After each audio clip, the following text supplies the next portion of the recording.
because this Michigan team can score. It's not like there's some stagnant bunch that relies on their defense. Welcome to the Street. I think he can win us games. I think, thank you for your service, Cliff. But I go back and watch last year. We've got a little baby version of Wendell White, Reggie Bush cooking with Katron Allen, Nick Singleton. Katron Allen runs the ball. Nobody wants to tackle him. People bounce off. Hey, Straight from the Crest listeners. Stat Guy Chris here to remind you that this episode is brought to you in part by our friends over at Protocol Beverage. Made by a few dudes in Erie, PA who wondered, why doesn't zero-carb beer exist?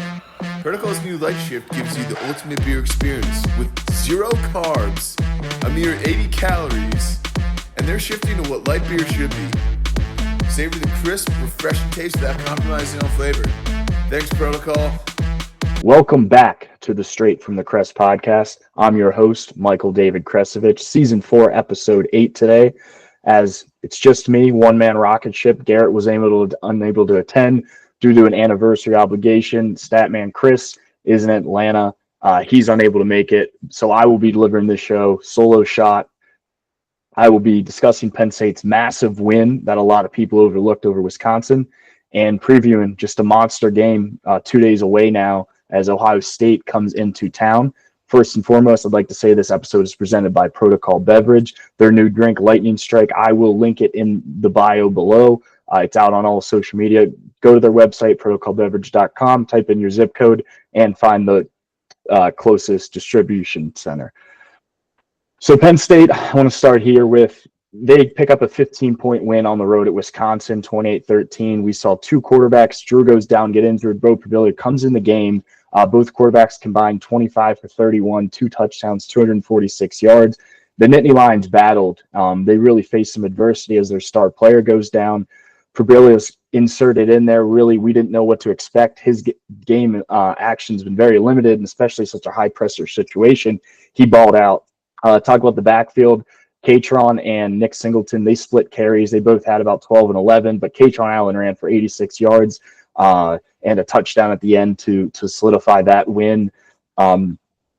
Nick Singleton did have a great game and caught a ball in the end zone and just did a great job blocking as he done on the outside. Big game from Trey Wallace. Last week on the episode we discussed who's going to be this guy to step up outside of Tyler Warren. He had a great game, 67 yards. Warren had 46. We saw Dinkins catch his 5th career touchdown. He's just a reminder that outside of Tyler Warren, that tight end position is strong.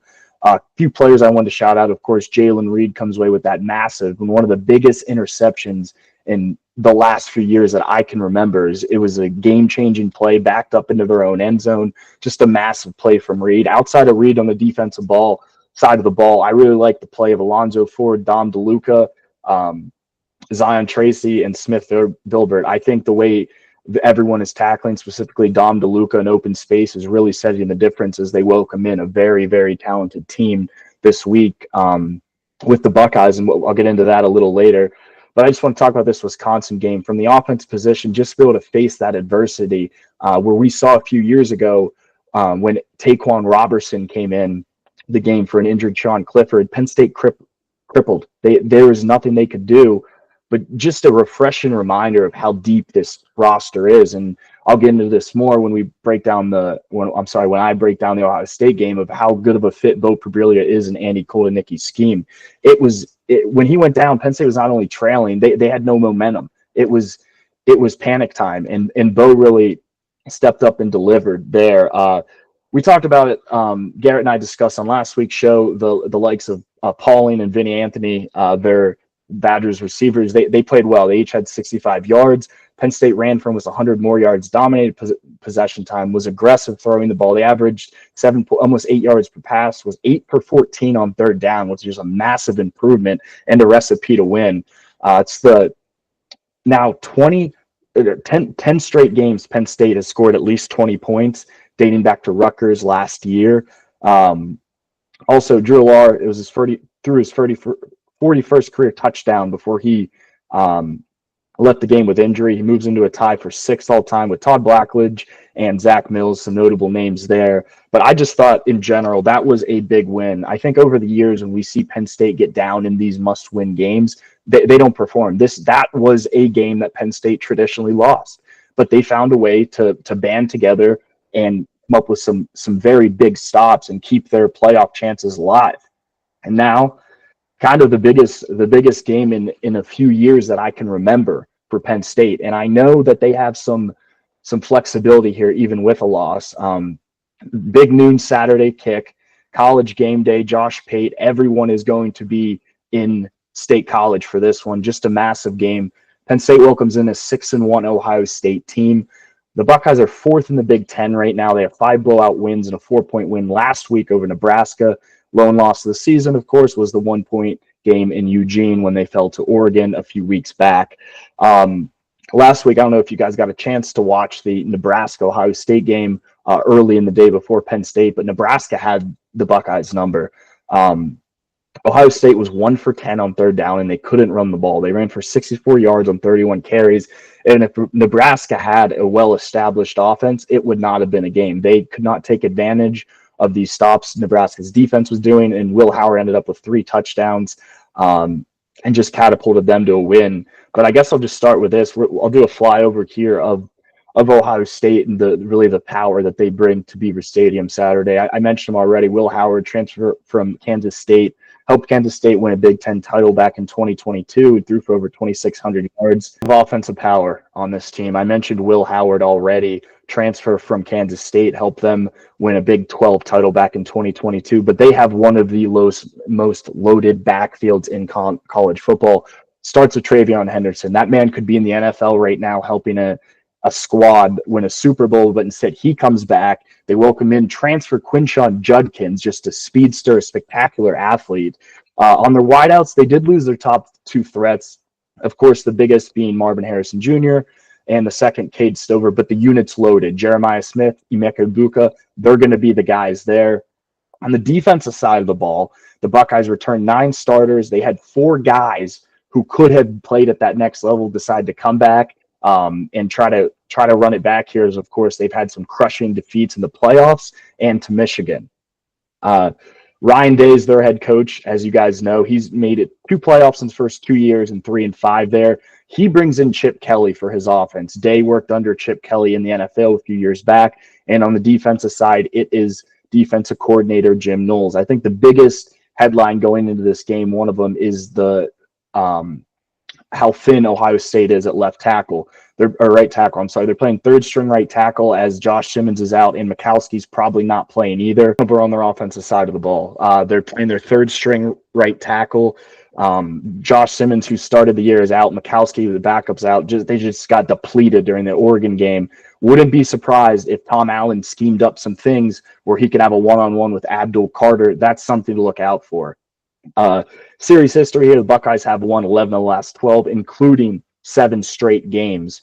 The last time Penn State won, of course, was the blocked field goal in 2016. Penn State was a 19-point underdog the last time they beat this team, and 5 of the 6 last games have gone under. I think whichever team runs the ball more effectively, I'll say this now before I dive into predictions, I think that'll come away the victorious team. I'm interested to see kind of have Abdul Carter is going to be lined up on the field. I think Tom Allen and co is going to try to scheme him up some opportunities to really set free. Penn State, as we talk about this stat weekly, Penn State's defense is 9th in pass rush win rate and among the top 15 in America in pass rush grade as well. One thing I'm going to be looking after, and we talk about it all week, we're beating a dead horse. Penn State has to avoid the slow start. Andy Koldenicki has completely transformed this team, but they are slow. They rank 30th in the nation in offensive grade in the first quarter, while they rank 50 in EPA per play. EPA, expected points added essentially. And the rest of the game, they rank 7th and 5th in EPA per play. They've scored just 24 points in the first 7 quarters this season, including 3 points in their last 3 games. That's what it's going to come down to. If Penn State can avoid this slow start, they can make some things happen against a very, very talented team. Penn State's best opportunity to beat Ohio State is 2 days from now. The next year, Ohio State's going to get deeper. Penn State's likely losing Drew. I think he's probably going to the draft after this season. Ohio State's depleted. Ohio State cannot lose this game, and they're going to be ready. A lot of those guys on Ohio State, they've never lost to Penn State. everyone on Penn State who was here 2 years ago, they'd never beaten Ohio State. This is going to be a chess match, and one particular matchup I'm looking for is the schematics. I'm interested to see how Chip Kelly is going to call this game against a great experienced defensive coordinator in Tom Allen. And on the other side, it's going to be very interesting to see how Andy Koldenicki schemes up against Jim Knowles. I expect Penn State to show some trickery. I wouldn't be surprised if Tyler Warren ended up taking a snap at left guard and getting a reverse to score. But I think it's going to come down to who can run the ball more. And for that reason, I give the advantage to the Penn State Nittany Lions. They're healthier up front. They have a more athletic quarterback, and they have stronger runners. Not better runners, but they run the ball stronger than Travion Henderson, Quinshon Judkins. I expect a massive day out of Nick Singleton. I think Nick Singleton is the difference maker in this game. All week, I had Ohio State winning this game, and the closer we get, and I know I do this every year, but I think this is the year that Penn State gets over the hump. I have the Nittany Lions winning 21-17. I think if Penn State can take care of the ball, and I don't care who plays quarterback, it does not make a difference. Andy Koldenicki came over here for a reason because his scheme fits both these guys. We saw it last week. Bo Prabila is not the passer Drew is, but there's a lot of things that Bo does better in this offense. A lot of the reads, Bo's a better all-around athlete than Drew Allar. He moves better.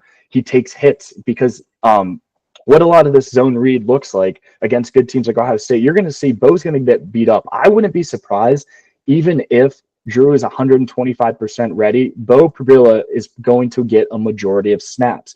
And I think if Penn State can control the ball, take care of the ball, and get off to a fast start, they win this game. Thank you guys very much. I appreciate you listening. Please leave a like and comment who's going to score the first touchdown, and take care.